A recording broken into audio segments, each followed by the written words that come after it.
Hello, everyone, and welcome to Grid Live Wrap Up.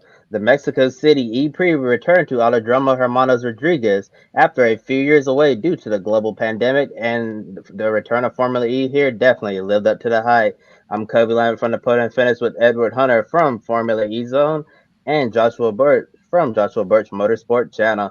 A big thank you to our Patreons, Colin, Mark, Duchelle, and Robin, our monthly investors. Also, a link below to buy me a coffee, our one-time option. You can invest in Grid Network or buy a cup of coffee for your favorite on-air talent. Keep us on the air long term. Now on to the Mexico City E-Prix. Pascal Wehrlein finally did it. Won his first career Formula E race, also the first win for Porsche in Formula E, and got me to pick a winner league. I'm going for 3 years on a road as pick a winner champion. Verlaine lost the lead early on, but was always hovering around the top three. Made the pass on Eduardo Montara, held off Andre Lauder, maybe team orders at the end with Verlaine and Lauder nose to tail at the finish, while the other competitors were multiple seconds back. So my first question for you guys: so what are your overall thoughts on Pascal Wehrlein and Porsche's first win in Formula E, and did team orders take place at the finish?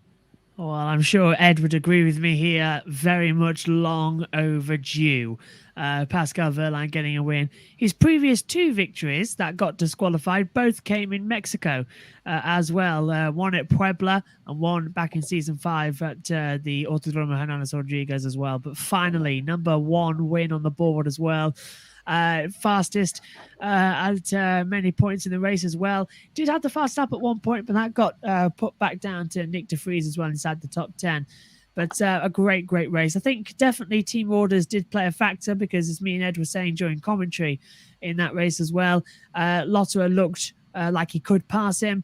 Definitely at different stages, he was tailgating him quite a lot. I think there was 4 opportunities, even on the last lap, Lotterer could have gone through. So I think the bridesmaid put up with it again for one more time. But make no mistake, next time Porsche are in a place to win, Lotterer is going to go for it. I think he's a bit tired of being the bridesmaid now.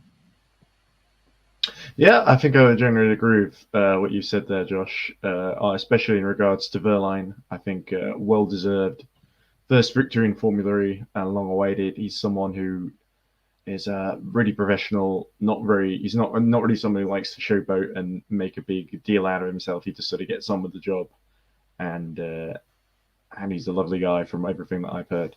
So always appreciated watching him drive because on his day, and we saw it in DTM as well, Pascal Wehrlein can just be super quick, and hopefully this is the start of something rather than just the end of something, rather in terms of his winning time in Formula E, because Pascal Wehrlein always had that potential to really excel, and he's finally showing it at Porsche.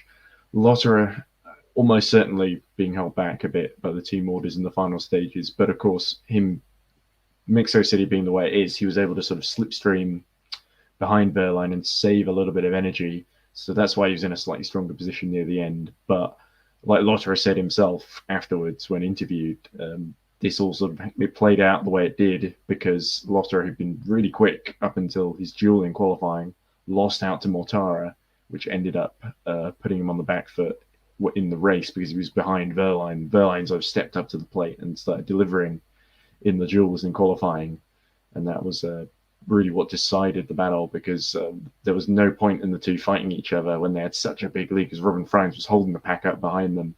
So Porsche made absolutely the right call, and absolutely great news for Porsche as well in terms of getting rid of the rumours, or at least quieting them down a little bit, of Porsche wanting to quit Formula E to go into Formula One.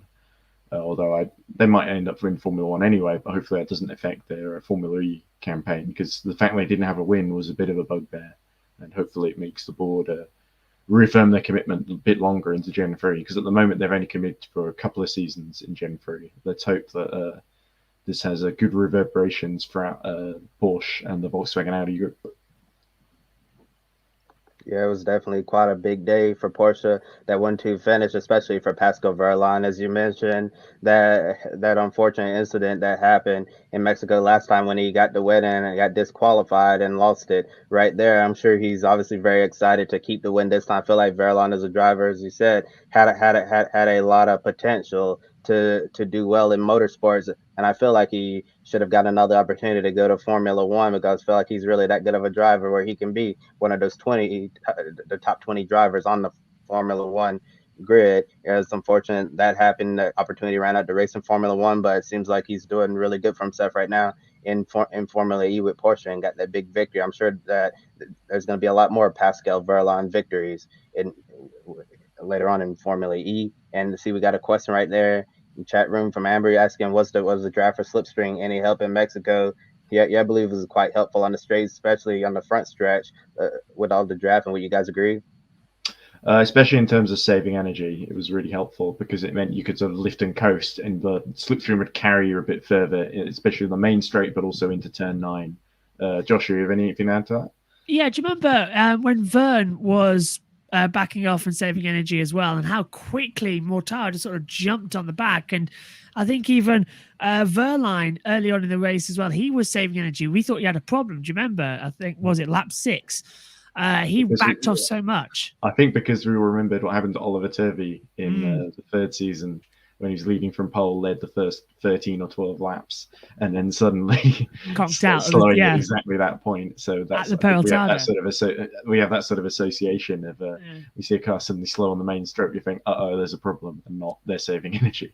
I think we saw it mainly as well on the last lap as well, when everybody, that unexpected last lap from Porsche, everyone was backing up a lot as well, and you could see the slipstream was so much more powerful down into turn 1 and into the Forest Sol Stadium. We saw a lot of cars bunching back up together in that segment quite a lot throughout the race. In fact, as I said to you, Ed, in comms, it was very much a together race. Everyone was very much packed together. It was like an IndyCar race on ovals where they call it pack racing. It was fantastic. There was drama left and right, and identifying cars definitely required the higher brain IQs today, which I was not one of them. Ed did a better job at picking out the cars than I did. Well, I mean, I wouldn't give myself that much credit. I got a couple wrong, but Yeah, before we move on to the next topic, we do have a follow-up in the chat room from Ryan Marine, who was actually calling the race here in the United States today on CBS Sports with Bob Varsha. So Ryan wants to know, like, what do we think of Nissan's struggles so far this season? So Ed, if you want to start off with that. Yeah, well, something we talked about a little bit in the pre-show, and I might just reiterate what I said there, which was that basically Nissan introduced a new car in the middle of last season, and it feels like they still haven't quite got to grips with it, and they're sort of stuck with the package they have until Gen 3, and it definitely feels like Nissan, the focus has started to shift to Gen 3 a bit more, and they're committed quite long term, I think through to 2026. So, but certainly Buemi and Gunther were on the sort of verges of the points and ended up being quite smart with the energy in a role reversal of a few years ago, as Josh pointed out in commentary. And they were able to profit with Buemi in 8th and Gunther in 9th in the end. 9th, yeah. Yes. Yeah. So they just snuck in and got some valuable points on the board in their team's championship, which is going to make a big difference at the end of the season, I'm sure. I think I was questioning before in the pre-race show as well about the fact that I think they're going to have a hard time keeping Buemi engaged this year. I'd like to rectify that. Races like today is what racing drivers switch their brains on for. Yeah, do you remember that move he did on Bird? Yeah, fantastic. Yeah. That fantastic maneuver he did on Sam Bird as well. I think Buemi, I saw more of the old Buemi today. I think you said that too, Ed, in the commentary. And also, Ryan, I hope you had a great call on the broadcast with Bob Varsha. I'm not jealous at all. You got a call with Bob Varsha. Oh, you got me, Josh. So. An absolute legend, Bob Varsha, as well, in the motorsport world. And the little fact there is that me and Bob Varsha actually share the same birth date of the 21st of April as well. The same as Jack Nicholls, actually. So it's always been something that maybe we can get the entire Formula E dream commentary team all with the same birth date. That was a big cake for all three. Big cake, yeah. I'd probably eat more. Although Jack eats a lot of pizza, so who knows? A pizza cake. That'd be. Piece of cake. Wonder how that would taste. And yeah, Ryan Marie and Bob Varsha did an excellent job calling the Mexico City E-Prix on CBS Sport, and Ryan said in the chat room, Bob Varsha is the best. And Amber says you and Bob Ryan say such a cool job. Yeah, yes, they definitely have the coolest job in the world. And as Justice said, Ryan, we're not jealous that you got to call the Formula E race with Bob Barsh. I promise, we're telling the truth. Yeah. I'll tell you one thing though. If you're ever ill, Ryan, just give Bob my phone number. Our time will come, Just Josh. You don't need to wait for people to fall ill. No, but calling a race with Bob Rasher is something I'd give my entire commentary career to call a race with Bob Rasher. I really would. I respect him so much. There was a time actually that I nearly got him on the watch-alongs, but he was unfortunately not very well at the time, so it couldn't happen. But Yeah, it's great to see him on the mend listen, as well. absolutely, and I love the fact that he's got his big curly hair back as well, which is always nice to see. You can easily identify Bob Barsh no matter where you are. Yes, Bob Varsha, one of the legendary motorsports commentators. And after the Porsche 1-2 finish, we saw DSG to go 3-4, and they were there for much of the race. Antonio Felix da Costa lost ground to sixth at one point with fender damage and recovered to get fourth place. Was this the rebound DS Techeetah needed after a not so great weekend at Diriyah? Yeah, well, certainly Da Costa had a pretty terrible weekend in Diriyah where he didn't score any points at all. Verne did score a few at least. But yeah, it was certainly a much stronger performance from them in qualifying, and that really set up the run in the race. With Da Costa having this scary moment where him and De Vries sort of made contact, and he lost a little bit of the wheel cover.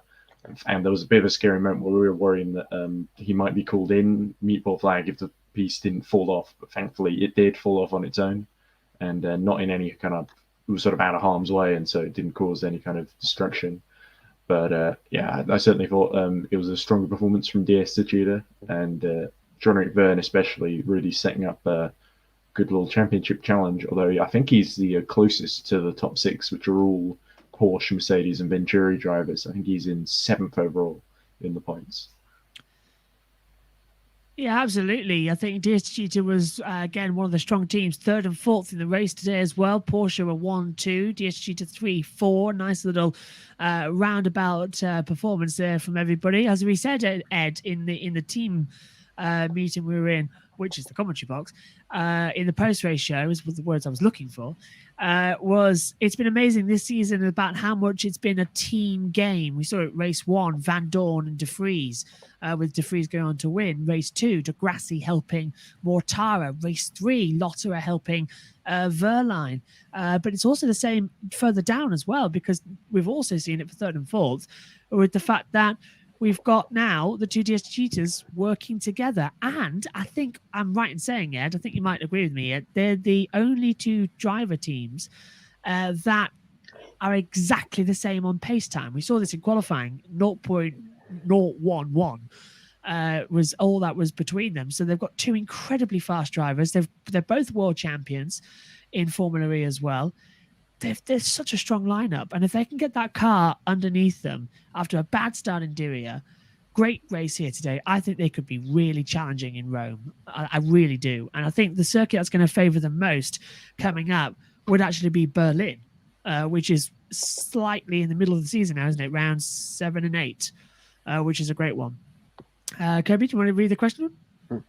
Oh yeah, Amber says she thought Antonio Felix da Costa's race was over after he suffered the damage and Jean-Eric Vergne hitting the wall, and it just goes to show how tough these Formula E cars are. Can take all this contact beating and banging. Some of the races in the past has been like NASCAR style with all of the contact. Yeah, but definitely DS Techeetahs that took a big step forward this weekend, and we'll see if they can take the next step forward and finish at the top of the podium in Rome. And one of the biggest surprises of the weekend definitely has to be Mercedes' 6th and 11th place finishes at the end of the race. And we had the extra lap and others running out of energy, including a late race spin by Stoffel Van Dorn. Lucas de Grassi, the other driver on the Mercedes powertrain, wasn't a factor today. He came across the line 8, but got a 5-second time penalty after the race and dropped down to 12th place. Why did Mercedes appear to be off their game today? They've been off it all weekend, haven't they, really, as well? Even in the shakedown yesterday, there was something not right with the car. Van Dorn was said in it as well that it felt like there was gremlins in it as well. So this morning they looked ruggish. They didn't look together. Some of the mechanics looked like they lost a bit of sleep as well. I mean, It is quite a long way to come from Europe over to Mexico for only a day of racing. But I don't know. Mercedes have just been completely sideswiped this weekend. It could be to do with the altitude. Maybe it's affected something in the powertrain. We're 2,400 meters above sea level for this race as well. Montara had issues in the early stages, but he got that sorted for qualifying. Mercedes were just a mess. Neither of them got through to the semi-finals. De Vries was very lucky to get through, at least as well. He was P4 in Group B. I've just looked on my notes. He lost out, though, to Lotterer. Van Dorn lost out to Wehrlein as well. So it was a complete and utter mess for them today. The energy mismanagement as well with that extra lap, Porsche being a bit cheeky, as I'm sure I think we both said that, Ed, I can't remember, in the race that they could have, I said they could have slowed up a bit and just crossed the line with 0:00 to go. I felt they were fully within their rights to do what you they said did. that, yeah. I don't know. To me, it was a bit of an insult, rubbing in a bit too much. But Mercedes mismanaged it today. They were always scrapping with each other. Do you remember when De Vries went for the attack mode, came back on the track, and Van Dorn almost went into him? There was no spatial awareness at all today. Well, they did better avoiding each other than yeah. Was it Lotterer and Da Costa? When Lotterer went for attack mode, that was how he lost the little bit of the wheel covering, fell off like a bit of Lego. Although I've actually got real Lego wheel coverings for my Lego Techeetah on the table next to me. You have, yeah. And anyway, I interrupted your answer, Josh. No, I finished my point. Okay, well, Mercedes were tripping up with each other today. That's it as well. They need to learn to work together. It was an interesting moment when Van Dorn, who qualified behind De Vries, decided to overtake him, and De Vries was then vulnerable, and that left him open to attack from the likes of De Grassi, who swiped into him really at the turn 5 kind of hairpin, and got the penalty for it, unfortunately. But De Grassi was very quick, and he sort of was kind of gaining a few places from his poor qualifying, and then kind of dropped back to sort of save energy, much like Montara did. And then, unfortunately, during the recovery, he hit Van Dorn as well. I think Van Dorn may have spun on his own. We didn't quite see it on the broadcast. But yeah, certainly didn't go to plan for those Mercedes-powered cars particularly. Not because, I think, of a lack of pace, certainly from Venturi, because De Grassi was very quick and set the fastest lap. But it was a case of mismanagement of not qualifying properly. And I think Van Dorn and De Vries should maybe have stayed out of each other's way a little bit more in the race. Easy to say in hindsight, of course. Van Dorn has got his own aspirations, and he didn't. He lost that win at the beginning of the year in Diriyah, and has been sort of trying to recover because De Vries has got the title, he doesn't. So all the pressure is kind of on Stoffel at the moment in that team.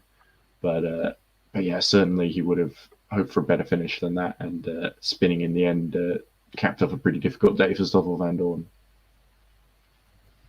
Yeah, Mercedes definitely out to lunch. In Mexico, we'll see if they're ready to go by the time it's April and get ready for the Rome E-Prix. And the other driver besides Pascal Wehrlein, Andre Lauder, and contingent was Eduardo Montara. And Montara didn't get the lead at the start, but after getting attack mode, he passed Wehrlein, who also had attack mode on the front stretch. He controlled the race until 12 minutes remaining when he fell to third as both Porsche drivers went through.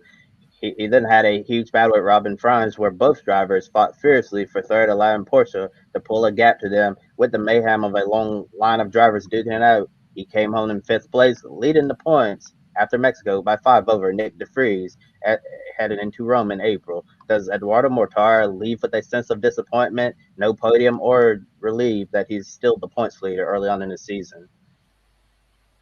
I think he'll probably be a bit disappointed, honestly, because he started on the front row and ended up 5th. And for any racing driver, a race where you go backwards is always going to be a bit disappointing. But certainly, overall, when you look at the weekend in its totality, he'll probably look at the points and feel quite happy with that. So any points you get on the board in Formula E are usually vital for your championship, so you're not going to discount that. But certainly, as a racing driver, a race you're leading near the opening stages and then you end up having to drop back for energy is not going to go down as one that you feel particularly happy with. But I think Montara did a solid job today, and I love that fight with Franz, who Franz did an even worse sort of strategy of just getting to the front and holding them up, which really allowed Porsche to control the race. I think actually Robin Franz arguably was the third driver helping Porsche win that one. But what's Ryan saying likewise too? I'm not sure, but I agree as well. But a bit out of context for me there. Probably Montara. Oh, of course, but yeah, Ido. I think Ido did have a strong race today, and I just think maybe he might feel a bit disappointed with the result overall. And but that fight with him and Friends was like smoke pouring out of both tires. They were both going all guns blazing, which you don't see all that often in Formula E. But it was beautiful to watch. And even though it didn't work out for Robin Friends in the end, in fact, it spectacularly backfired. I thought that was an amazing fight, and probably the fight of the race. I think it really stood out to me as like a battle that really decided how things played out for Porsche. I completely agree with you, and I think as well the only thing I'm very worried about is the fact is that Montara has thrown away a pole position, and that's what he's going to leave here pondering for the next month until Rome. Is the fact that he got through 4 amazing laps in the dual system to get the pole position, and then it was the energy saving that cost him. And the one thing that I just can't work out is the fact that if you think of, hang on a minute, I'm just getting my notes right here. Who started on pole position here? Or maybe you can work it out. Yeah, it's Wehrlein, not Montara. Who started on pole? But Wehrlein, Montara gave up a front row start, is what I'm saying as well. That he had the lead for quite a long time. He led half the race. Both Wehrlein and Montara both led 20 laps. So I think Montara is very angry with himself because I'm surprised the team didn't anticipate the extra lap that happened because, as Ed, we said before the race started as well, we heard it over the radio of Vern. He was told, be careful with the energy management today. This race is going to go longer than it was originally scheduled to. So they had predicted that the race pace would take us to another lap. So why didn't Rocket Venturi have that? It's very peculiar. We've now got the point standings up. Well, they were there. I'm sure Joe put them back up earlier, like a weather graphic here. Mortardi is 43, De Vries on 38, but look at Wehrlein and Lotterer on 30. So that's an incredibly close gap. Montara is going to be looking at that and thinking, I'm not safe to anybody until Da Costa, who's down in 12th. So from Friends up, he's in trouble. One mistake, he's outside the top 10. He's got to be very careful with that. Oh, I like that one. It looked like one on Fox News then. I was the one squeezed in the middle. He's got to be very, very careful that he doesn't over... He's got to be very careful that he doesn't go into this month break now before we get to Rome with the fact that he's thrown away a front row start. He threw away the lead of the race because of energy management. He needs to forget all of that and know that he's got the powertrain under him. He's got a great car that he can take this to the title. He made the mistake in qualifying. That's what cost him the pole position by spinning at the Perotada. He can blame that on the fact that he got on the dirty part of the track. The power was like a little bit of a spike and it twisted him round. But in all sense, he just needs to accept that this weekend was bad. There is another, 14 rounds? 14 or 13 rounds left. There's plenty of time for him to be the champion, and I think he needs to forget it. Yeah, but the reason that spin happened, Josh, was because he was pushing to beat Pascal Wehrlein. That really shows the pressure that Porsche put on him this weekend. And certainly it would have been, you can argue maybe he should have backed off a bit, but he's a racing driver, Ido Montara, and he's someone who just goes for it no matter how it works out. And usually it does increasingly these days, but on this occasion, not quite. Yeah, as you said, we saw him really going for it today because even after he was saving energy, as soon as the team gave him the green light and he was going for it, he had that amazing battle with the Envision cars as well, and defending on the last lap with Cassidy, the double lock up into turn one where I swear he was going into the wall. How he didn't, I don't know. But again, it's just the matter of the fact that they need to take the pressure off him. He needs to go and relax, and he needs to accept that, yes, he's the championship leader, but he needs to realize that everybody else around him could be the championship leader as well, quite easily. It's sort of like you've got your cake and you want to eat it, but you've got to take it slow because you've got the table booked for another hour. Do you know what I mean? You've got to make room for pizza as well. Yeah, and you want to order the pizza, yeah. Jack, Bob, give me a call. Yeah, that's a great analogy you use, Josh. And as you mentioned, there's still a long Formula E season to go. And looking at the parity of the series and how competitive it is, Mortara could get off to such a great start to the season, and then we get halfway through the season and he's no longer in contention to win the championship, like you said. And I think he definitely has the equipment. He has the car. Roque Venturi has definitely put together a great piece for him this year, and I believe he can be a serious championship contender. But with a few missed opportunities this week, I think he certainly has to feel some disappointment that slide across the line in qualifying to run so strong in the race and fade all the way down to fifth at the end. Certainly has to be disappointing. And yes, still the points leader, but Formula E, unpredictable. A lot of things can happen. They will happen. So Mortara will need to make sure he's hitting on all cylinders when we get to Rome in April. And see Adam Limmery's in the chat room congratulating me and Ben for picking Pascal Wehrlein to win today and pick winner. Thank you so much, Adam. Can't wait to see you on Wednesday night for another edition of Grid tonight at 7:30 p.m. Eastern Time. And looking at the point standings, Nyck de Vries is one spot behind Eduardo Mortara. Pascal Wehrlein third, followed by Andre Lauder and Stoffel Van Dorn to round out the top five. And 31 points separate first place and 10th place, which is a tie between Antonio Felix da Costa and Sam Bird. And in the past, if you were below sixth place or 12th, you had a more ideal qualifying position. Now, with the new format, you don't have that anymore. Does this bring a different approach to Rome, which is a doubleheader race weekend? Absolutely, 110%. This brings a different meaning to it as well, because you can sort of take the first race as well as sort of like an extra test session for Sunday, because it's the same amount of points on the board as well. You always see cars improve in the second race of a doubleheader weekend as well. But after Rome last year, where we had the rain and the unpredictable accidents that happened, the two Mercedes hitting each other on the start straight as well, anything in Rome can happen.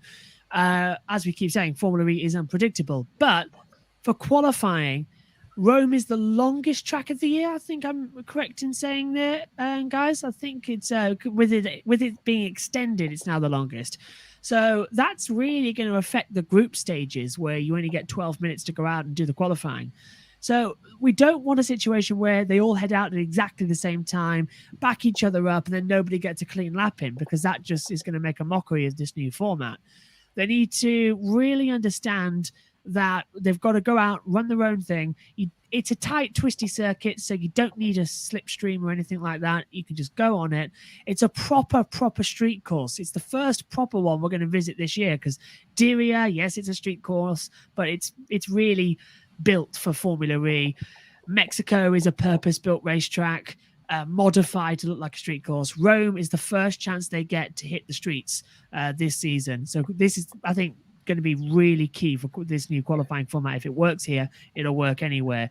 The duels will be interesting as well, because 15 seconds on that track as well isn't actually a lot. There's a lot of slow moving corners where the time can sort of crunch back up together as well. How slow they're going to go on their out laps, how much tire pressure they're going to have in terms of can they keep the temperature up for the 2 miles around.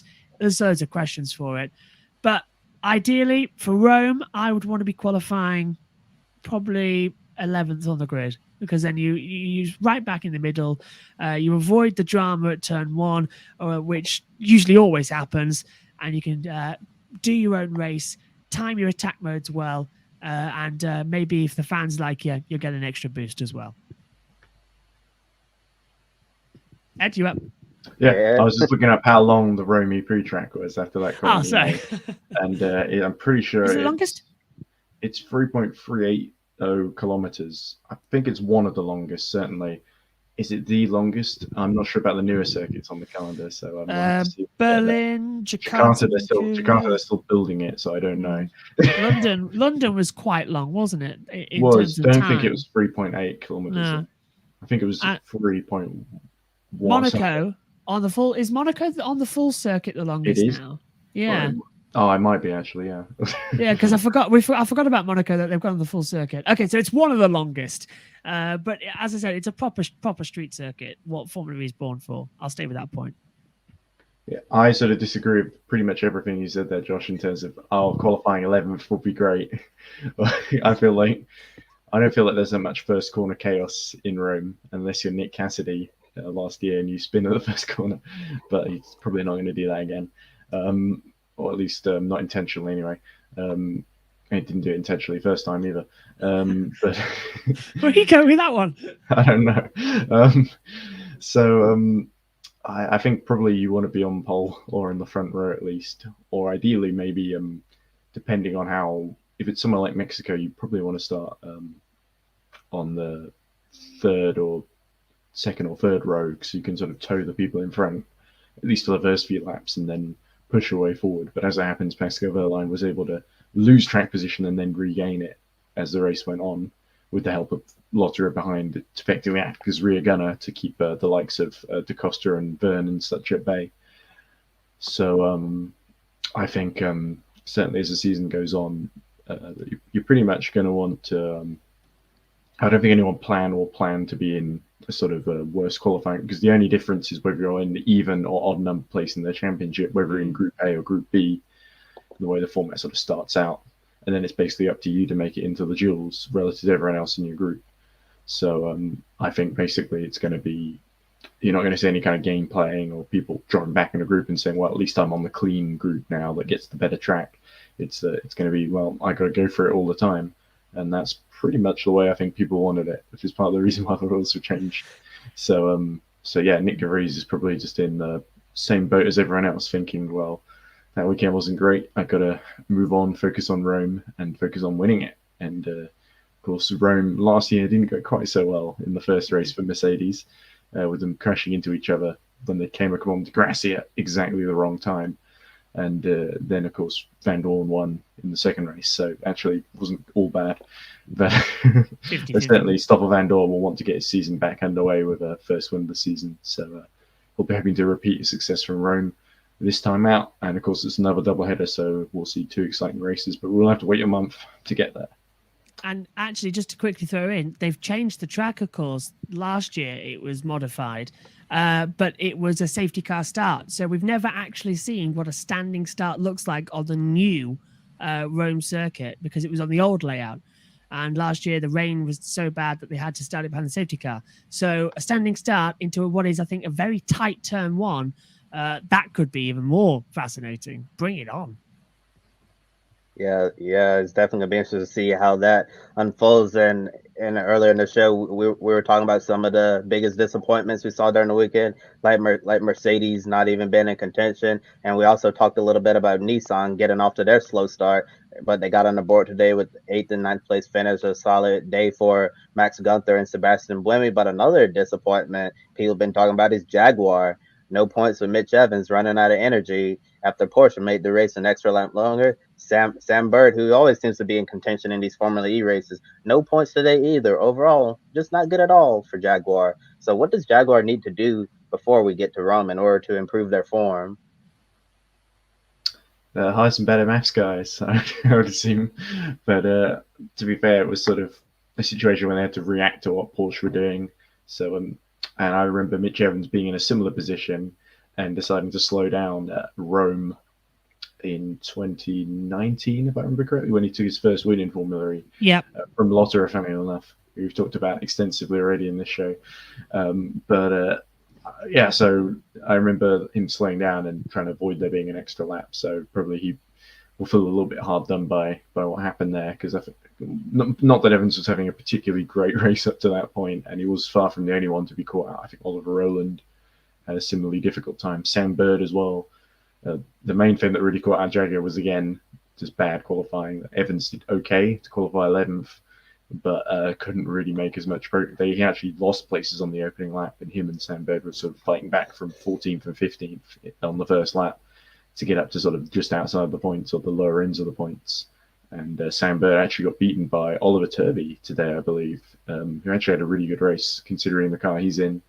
So it really shows that when you kind of get caught out like that and you don't have enough time to react, you're hurriedly trying to save energy for a lap you didn't think you had to do, and it can really hurt what was already a difficult race for Jaguar and turn it into a pointless kind of nightmare. Although I don't want to put it quite that bad, because I'm sure Jaguar engineers still did their best and got something out of the weekend, I hope. But certainly not the start of the season Jaguar would have been hoping after they nearly won the Constructors last season. and they'll be hoping to recapture their winners in Rome before as well. Like I mentioned, Van Dorn earlier, Evans has won before in Rome, and so Sambird. So you would think Rome would be a great place for Jaguar to get their campaign back under track. I don't think it's all done yet because we saw the potential of that car. The big scare was the reliability, and that seems to have been sorted at least. So I don't think it's all doom and gloom for Jaguar. They just need a little bit of luck, and the drivers will do the rest because we know how good they are. Yeah, Bird started 17th, was running 9th, and then the last lap that was extra, put him out of energy, and he did finish 15th. And as you said, Turvey finished in P14 for Neo 333. Another great week. That was a great weekend for them and a team that's usually struggling right at the back to be up there, as you say. Evans was running P6. Then dropped down to P19 as well, so that was a disappointment. I think they do need to get their maths right. I would akin that mistake by Jaguar almost as bad as the Nissan guys a couple of years ago, getting the maths wrong and running out on the last lap. And try that again. Mexico always does deliver us these great energy races, doesn't it? It seems to be every year they always hit 0%, and it's happening more and more now. Do you remember Diria race 1? They were worried that they wouldn't make it to the end. Race 2 was a safety car finish, but race 3 here in Mexico, once again, another fantastic energy management. And was quite interested to see there was no safety car today. So if there was a safety car and we had that added time added back, I wonder how many of them would have actually even made that last lap. I know quite a lot of them hit across the line with 0.1% of energy. So we could have seen some of them stopping on the last lap there. Jaguar going forward, as you say, Rome's a better circuit for them. Both drivers have won. Evans won there last year, as you said. I'm thinking it could be good. But if I was them, I'd be looking towards a Monaco because Evans was quite quick there last year, if I remember correctly. Well, they didn't win Rome last year, but they did get a double podium, didn't they? That's it, yeah, podium. Just behind Verne, I think. It was a long time ago, surprisingly. It was. So much has happened. On it though with you, so that was our first commentary on it, wasn't it? Because that was our first FE commentary. Yes. Yes. Anyway, I think we're moving on. Next question. Yeah. Moving on to the next question, but before we move on, Josh, you were talking about how Mexico always produces these crazy races at the finish where the drivers barely have enough energy to finish the race. And for all our NASCAR fans watching out there, I guess you can compare Mexico City to Pocono Raceway. I say Mexico is the Pocono of Formula E because it always seems to be so close. And I was on the edge of my seat, wondering if everyone was going to be able to make it to the checker flag. And now we discussed the extra lap. It was literally start a new lap, and then the clock hit 0 right after that. I know we already talked about this, but if you wanted to expand into more detail, do you think this was a good strategic move by Porsche to catch their opponents off guard and gain an advantage? And do you think that they could be on the receiving end next time around? Ed, you're first. You voiced positivity. Okay. Well, I almost don't feel it was entirely intentional because I feel like Wehrlein sort of just happened to be there and didn't slow down, because if he did, then Lotterer would have got past him, team orders or not. But I think it was certainly, it would have been a bit ridiculous to ask both cars to slow down. Well, not unreasonable, but it would have looked a little silly, even if it was only for those like half a second. But I think ultimately, Porsche's job is to do a job that manipulates the situation to their advantage, and that means that if there's a risk as well if you do the extra lap that they might have run out as well if they'd mismanaged it up to that point. So it was certainly something that they factored in and considered in the way they played out their strategy.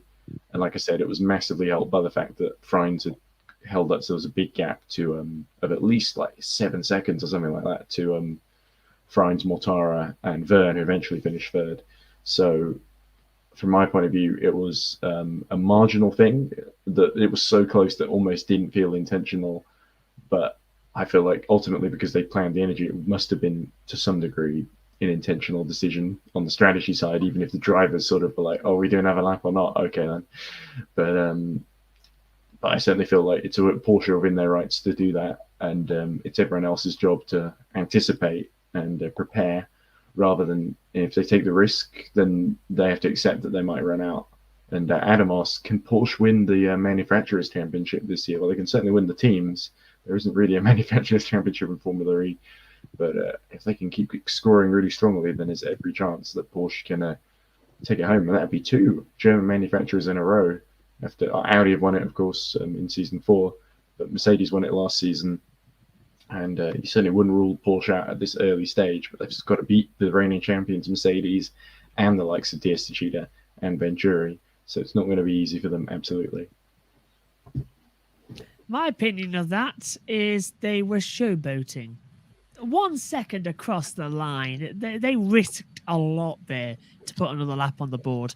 They really, really did. I think it was accidental. You can't time it like that. But what I find coincidental is the fact that Vern was told pre-race, this race is going to go at least 1 lap longer than we've scheduled for, so save your energy. We heard it during the race as well. That's why he backed off so much. And then for that to actually happen, it's kind of making me think how much the engineers actually scripting the race. How good are they at their jobs to the point that it's actually affecting the racing we're seeing on the track? Is this a call for that the engineers should have less pressure on the drivers, less control over a race? I don't know. It felt a bit hollow to me, that last lap, because it could have destroyed so many great races, and we saw craziness happening. I mean, Sam Bird, it destroyed their race. It's a question that can go on, and I think we need time to find out if this happens again, if this keeps happening in this season, where they go on to the last lap with only a couple of seconds to go, because it happened in race 1 with De Vries as well. I've got a feeling that the engineers have got their finger on the pulse so good that they can tell exactly what the beats per minute is before 30 seconds has passed. It's a bit hollow for me. Well, it's interesting you say that, Josh, because we had some radio problems in the race. Like Vern was being told to use the radio at one point. And that was a widespread issue. I think they did fix it before the end, it sounded like, but there was certainly drivers that weren't being able to communicate with their teams. So actually, I feel like this is a case of the drivers are maybe over-consuming and the teams are trying to damage limitation effectively.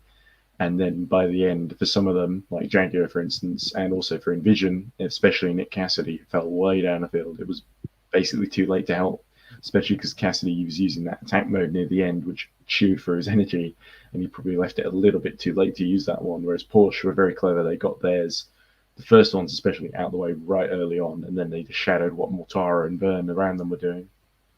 Do you know, I concur. You've changed my mind.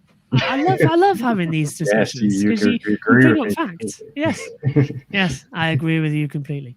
It's the master beard. You're looking like the master from Doctor Who. I'm expecting you to do some hypnotizing. Just don't call me Miss Grant, and we're all okay. Right. Okay, we're done now. For those of you who don't get it, that's a Doctor Who 1970s joke. I know. The master with a beard. I'm familiar with Roger Delgado's master. For our American viewers, you might not get that. And compared to other events, we saw a little less beating and banging, but Mexico City is such a much faster track. However, we saw some hard racing and using the pit wall to block or stop a run for the lead. Late in the race, Robin Franz and Eduardo Montara had a big moment. It looked like both were going to completely miss turn 1. So, Ed, Josh, were you surprised by such aggressive blocking we saw on the front stretch today? I would say a lot of the stuff on the front stretch was hard but fair in most cases. I think there was some good battling between Frines to Costa, where they both sort of gained and regained positions from one another. That was very clean but quite close. On the first lap, I was a little bit worried that Da Costa was going to get fed in the wall by Vern, but they just about avoided disaster. And those were the ones that really stood out to me, apart from obviously the Montara and Robin Frines tire smoking show that we saw, which was very entertaining and just about clean. The thing that I thought was a little bit overlooked was actually De Vries. There was at one point where I forget who De Vries was battling with. I think he was battling with almost everyone. Cassidy, wasn't it? There was one on Cassidy. I think there was also one on Da Costa, if I remember correctly. it was sort of in that kind of area where De Vries sort of moved across on Nick Cassidy really quite aggressively while trying to defend position. And yes, and it was DeCosta who sort of tried to slipstream on the inside. Do you remember? Yeah. And he had to back out of it. Yeah, and I felt De Vries was a little bit over the limit, and he's the reigning champion, but I don't think that gives him the right to sort of run people out of room and into the wall. Thankfully, it didn't quite pan out that way. I think he was just being aggressive. I'm not sure. He didn't get a penalty. He wasn't investigated. Maybe it was sort of part but fair sort of thing. But to me, there was, from the angles that we saw, maybe the onboards won't make it look a little bit more sympathetic. But I felt De Vries could maybe have been a little bit less. I think because he got pushed out of the way by Van Dorn, maybe his pride got a bit hurt, and he decided, I'm not going to lose any more positions. I'm going to do everything possible to weave across the track. I don't know. Mr. Hunter, how dare you say that a first-time Dutch FIA world champion is an aggressive driver? Stop the presses. My goodness me. I've never heard that one before in all my years of commentating. Yeah. Well, that's going to go on my gravestone. Yeah, I was wrong. First time. I was very much surprised by the action. I said in the pre-show it'll mainly be around the last corner of the Pelotado and into turn one that we'll see the most drama. And we did. I thought several cars were going to go into the wall. I agree with you, Ed, about the fact that De Vries was very hard in defending today, not only at turn one, but also down at the Follow Sol Stadium sector as well. If I was the team manager at Mercedes, I'd just having a quiet little word in Nyck de Vries' ear, probably a bit of a louder word as well, because that's not on what was on today. I mean, we saw this a bit last year with De Vries as well. At some points in the season, he can be great one day and then look a bit amateurish the next. He's got to find the peak level and just sort of stay there in terms of how to defend. Then again, took a Max Verstappen. I mean, I still don't agree with the half the maneuvers he pulled last year, but maybe it's something in the Dutch racing schools. I'll need a Dutchman to talk to me about that. Where's Synthor when I need him? Yeah, and the large crowd we saw today in Mexico City were definitely treated to a great Formula E race, and the crowd in Mexico is always great, really electric in the stadium section. The only thing that was missing was a Mexican-born Formula E driver in the show. Yeah, so like we can see the fans get excited when Checo's there for the Formula One Mexican Grand Prix, or even like a Pato Award. I know IndyCar in the past has said that they wanted to return to racing in Mexico, so hopefully that comes to fruition. And next time Formula E races will be in Rome, Italy, which produced a very physical race the last time they competed there. So heading into Rome, which teams do you think will be strong and which ones are in a little bit of trouble? I think going into Rome, as I've said, I think we're going to see some quite strong performances from the Jaguars as well. I think they're going to be bouncing back up there because Bird and Evans have won there before. I think Mercedes will be right back up there. Hopefully it's a dry weekend so they don't have the same problems they did last year. Venturi in turn as well, because they've got the Mercedes power unit, can be quite quick. And I'm going to say it, I think we're going to see some quite good racing from the Envisions. Last year they were quite quick there when they were under Virgin. But I generally think the Envisions can have a great race in Rome, and it's a double header. It's double the points, double the fun, but crucially double the qualifying. So who's going to be good enough to get 8 great quali laps in? Time will tell. Months to wait. Yeah, I don't think too much is going to change though in between the month between Mexico and Rome. I feel like I agree with Josh. I think Jaguar will certainly regroup and come back stronger. But I don't expect Porsche, Mercedes, Venturi to have gotten any slower in the time in between. I actually feel like Mahindra have been another slightly disappointing. They've had a few flashes of speed here and there from Oliver Rowland especially, but Alexander Sims has been very unlucky. And I remember in the second race in Rome last season, he got his podium. He got second place actually and beat Pascal Wehrlein, especially with a really good restart from Full Course Yellow, where he basically caught Pascal Wehrlein unawares. And I certainly feel And Joshua is just telling me that he thinks Dragon and Neo are going to be faster.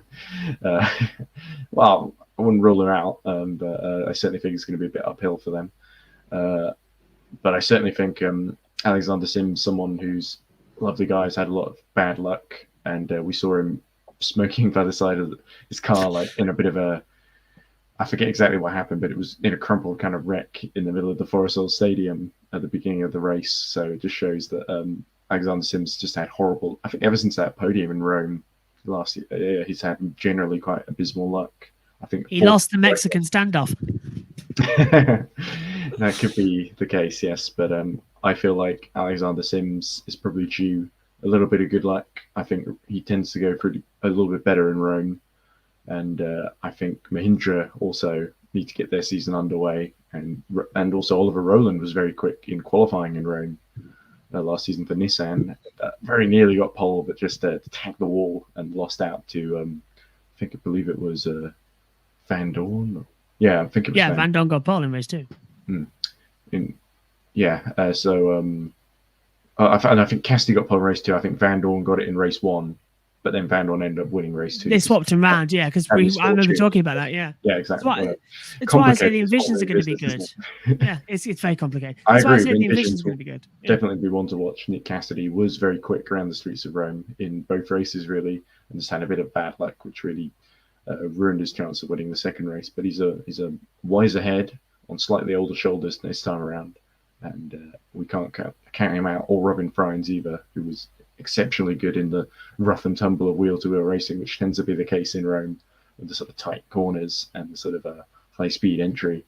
So they'll all certainly be ones to watch. I think Maxi Gunther as well. I think Nissan will continue to be a little bit stronger and fight for the sort of minor points placing. Maxi Gunther was very good. I remember him having this insane save the last time we were there in Rome under the safety car, where he spun it and just about avoided the wall and managed to scrape a few points. So Maxi Gunther certainly got brilliant car control. So, but I think it'll be largely the usual suspects, though, with maybe one or two surprises.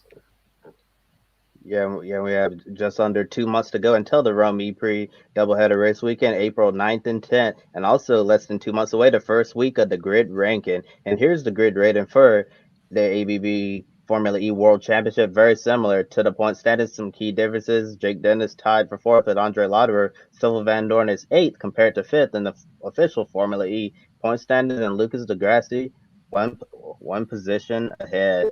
3 races into the season in the books now. Eduardo Montara is one of 4 drivers with a 100% top 10 finish rate. Who do you think are going to be the biggest threats to take away the lead after 2 races in Rome? Oh, hard to say, really, because I forget exactly what the grid ranking criteria rewards the most. I'll be honest with you. I think it'll stay at Montara. I think Montara. He's got a big lead, isn't he? Yeah, he's got a very big lead in it. Much bigger than his lead in the real points, unfortunately. Look, 48 to 37, and the basis of how it works. Yeah, I'm going to stick to the guns and say that Montara will keep ahead of the grid ranking, because I can't see how de Vries is going to have a perfect weekend, especially when Rome hasn't really been that kind to him in the past. I think the Porsche drivers will definitely be one to watch, especially if they continue their form. Wehrlein, his confidence is only going to get bigger, you'd think. And Wehrlein, when he's on song, as we saw today, he's pretty difficult to beat. So I would certainly keep an eye on the Porsche drivers, especially with Lotterer, who had, a little bit, maybe last season he was a bit bumpy, but this season he's been a lot stronger. So I think Lotterer will be another one to watch as well in future races.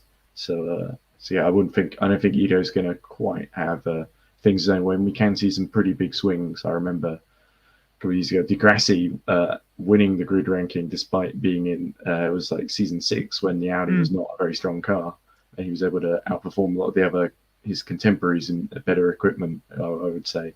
So I certainly don't think having the best car is necessarily going to, as good as the Venturi is, I don't think that's going to hand it to Ito on a plate. He's going to have to continue to keep up his good performances. For those of you quickly who are unaware of how the grid ranking works, as well, Joe's put it into the chat. It's the FIA points plus positions gained on the track. And you also get bonus points if you win from pole or win a race in a row. So for the next race, only Pascal Wehrlein is eligible for that bonus point. Back to you, Kibby. Yes, I'm getting close to the 1 hour mark here, and we're almost out of time. So I guess we'll end our program with the grid one shining moment, which is the one moment we feel is most important from the racing weekend. And we definitely want to encourage all of our viewers watching around the world to share with us what was your grid one shining moment of this race weekend. And starting with you, Ed, what's your one shining moment? Oh, this would be great if I had something prepared. Well, I think I would have to say, I think maybe it might be a bit cliche, but I think I'd probably go for Wehrlein getting the monkey off his back. Exactly what Adam has said, and getting his first win because he's such a nice guy. I was saying to Joshua in the Commentary. Yes, I know. I'm trying to keep my voice down because there's people sleeping in the other room. But it's just past 1 in the morning here. But I was saying that Pascal had a sort of reputation from Formula One where there are a lot of teams that would say snide comments about him just publicly over the radio. They would say, like, "Oh, Wehrlein's in my way," or "Wehrlein's, not a nice person," and there were a lot of rumors around him that he'd be difficult to work with, that he had a temper and stuff like that. And I felt a lot of it was unfair. There was like one test he did with Force India that apparently didn't go particularly well, and a lot of people based their opinion of him based on that. And I think he's shown in DTM and now he's shown in Formula E what a high class, high caliber driver he is, and that he deserves the success that he's having. He's had to work hard for it. He's had his ups and downs, but I think Pascal's really come of age and matured. And what we saw today was a performance of someone who, didn't fall apart when he had to let Montara through and give up track position. He regrouped. He kept his head on the energy readings and trusted that the team knew what they were doing. And he also had Lotterer behind him, thankfully not doing his heroics from Santiago a few years ago. He bumped into the back of his teammate Vern and nearly took both of them out. He was Lotterer himself has matured a little bit, so I would say I think Wehrlein winning would be my one shining moment, and one good moment for Porsche as well in terms of hopefully deciding their future in Formula E for a couple of years to come. I'll go with Sebastian Buemi, as I said in the commentary as well. Started the race 18th and finished 8th. Yes, it was 9th on the road, but de Grassi got a 5-second penalty. But still, that's 4 valuable points gained on the board going into the remainder of the season. That could be either very good for them or very difficult for them as well. And I think that's a very good news story after we were talking about in Dirio and even in the pre-race show that Nissan are going to have to keep keep Buemi focused on Formula E this year, not the World Endurance Championship Challenge. I think that's a very, very good start. And the reason we have such a long delay in the Formula E is because there's a gentleman's agreement to avoid the World Endurance Championship races, as half the FE field race in WEC. So while their season starts, we go on hiatus for Formula E. But I'm all for it. The one thing I don't like, though, is the fact that Formula One broke this agreement and they've put Azerbaijan on the same weekend as the Le Mans 24-hour. And that is very, very difficult for me. Yeah, Josh, I'm sure that's going to be difficult for you. Try to call all the races on your channel, Joshua Birch Motorsports. Be sure to like and subscribe to Josh's channel. I've got the mics. Yeah, got them all ready to go. And my great one shot and moment for the weekend has to be Porsche as a whole. And Vincent Ruiz on Twitter pointed this out, saying that this is Porsche's first victory in major open wheel Formula Series racing since Dan Gurney won the French Solitudes Grand Prix in July of 1962. So it's been a really long time since Porsche's been able to win an open wheel competition at this level. So a big shout to Porsche for being able to do that. I'm sure it's definitely going to be the first of many victories in open wheel racing for Porsche. And we want to remind all of our viewers here at Grid Network, like and subscribe to us as well here on YouTube. You can follow us on Twitter, Facebook, Instagram, and TikTok. Take 5 minutes after our show and consider joining Patreon. Invest in Grid Network. Keep us on the air long term. Click the link in the video description below, and you can buy a coffee for your favorite on-air talent. Any amount will help us continue growing our motorsports media outlet. Visit public.com, the stock market social media home. The link and referral code below gives you $5 to invest immediately. Public.com will allow you to connect with your friends. You can make new friends, and you can use tools to learn how to properly invest in the stock market.